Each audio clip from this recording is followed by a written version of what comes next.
Albuquerque, New Mexico, an elderly woman was severely burned when she spilled a cup of McDonald's coffee in her lap. An 81-year-old woman has been awarded $2.9 million after she sued McDonald's, claiming their coffee was too hot.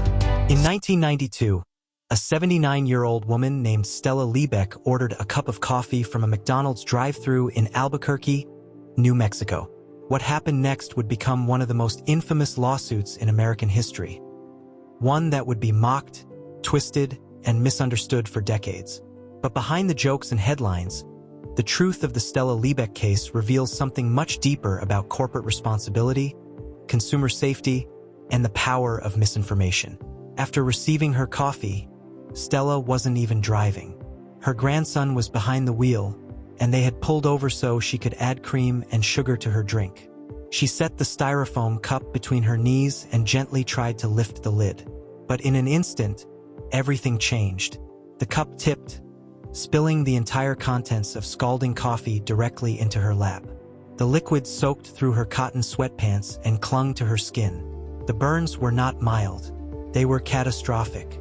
Stella suffered third-degree burns on her thighs, groin, and buttocks. Injuries so severe that she was hospitalized for 8 days and required skin grafts to repair the damage. The pain was unimaginable, and she was left permanently scarred. What made it even worse was that this wasn't a random accident caused by carelessness or bad luck. It was the result of McDonald's corporate policy. At the time, McDonald's required all its franchises to serve coffee between 180 and 190 degrees Fahrenheit. A temperature hot enough to cause full-thickness burns in just a few seconds. Most home coffee machines brewed coffee around 140 to 160 degrees, much lower and significantly safer. Yet McDonald's had chosen to keep theirs hotter. Why? Because their research showed customers liked coffee to stay warm longer, especially for those who took it on the go. But this decision came with a cost. During the lawsuit, Stella's legal team discovered that McDonald's had received over 700 complaints from customers who had suffered burns from their coffee. Some of these injuries were nearly identical to Stella's. Despite knowing this, the company refused to lower the temperature. To McDonald's, these injuries were statistically insignificant compared to the billions of cups they sold each year.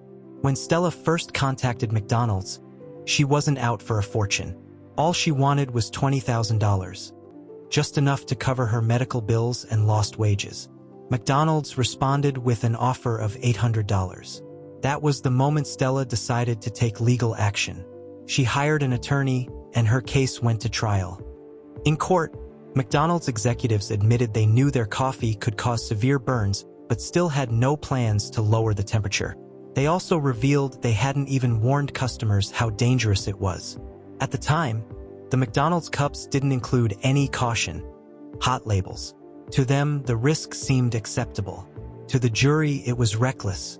When the verdict came down, the jury awarded Stella $200,000 in compensatory damages for her medical bills and suffering. However, they determined she was 20% at fault for the spill, reducing that amount to $160,000. Then came the punitive damages, the part meant to punish McDonald's for its negligence. The jury awarded $2.7 million, roughly the equivalent of 2 days of McDonald's coffee sales. The judge later reduced that amount to $480,000, and the case was eventually settled out of court for a confidential amount, reportedly less than $600,000. But what happened after the verdict is where the story took an unexpected turn. Instead of sparking outrage at McDonald's, much of the public turned on Stella. The media twisted the narrative into a punchline. The story of a greedy woman suing a fast food giant because her coffee was too hot. Late-night shows mocked her. Headlines exaggerated the payout. Politicians used it as an example of why frivolous lawsuits were out of control.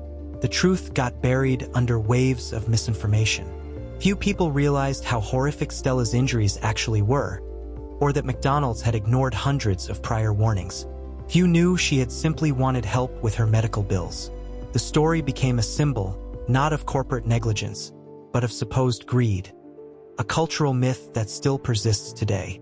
But if we strip away the exaggeration and focus on the facts, the case becomes something entirely different. It's not about someone trying to exploit the system. It's about an ordinary person standing up to one of the largest corporations in the world and forcing them to take accountability. Stella Liebeck's case exposed a serious safety issue that McDonald's had dismissed for years, and in the end, it led to real change. After the lawsuit, McDonald's and countless other food companies began printing caution, hot warnings on their coffee cups.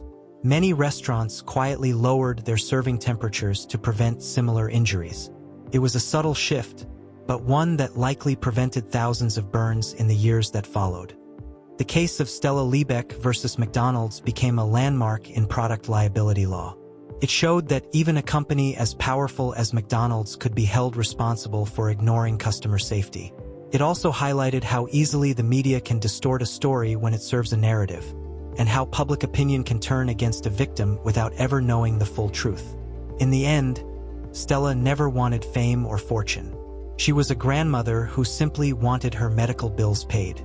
But her case became bigger than her, a symbol of corporate carelessness, media manipulation, and the power of standing up for what's right, no matter how small you are compared to who you're fighting. So next time you see a caution, hot label on a coffee cup, remember that it's there because one woman dared to challenge a giant. Stella Liebeck's story isn't a joke. It's a reminder that sometimes, justice starts with something as simple as a cup of coffee. And in the end, that's what makes this case worth remembering. Not because of the memes or myths, but because of what it truly represented.